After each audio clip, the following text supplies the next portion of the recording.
On the JAYCOMMAND Smart System with the Pro tablet, you can control multiple different functionalities. And one of the functionalities you can control is your generator. You're going to come here to your control pad. You're going to go to Energy. And as you can see, it comes up.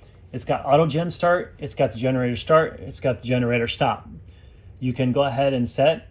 The generator can be set to auto start at a certain time or period of the day, or if your battery level gets to a certain position, it will automatically turn on. Not only can you do it there, but you can also do it on your device. If you wanted, go to motors.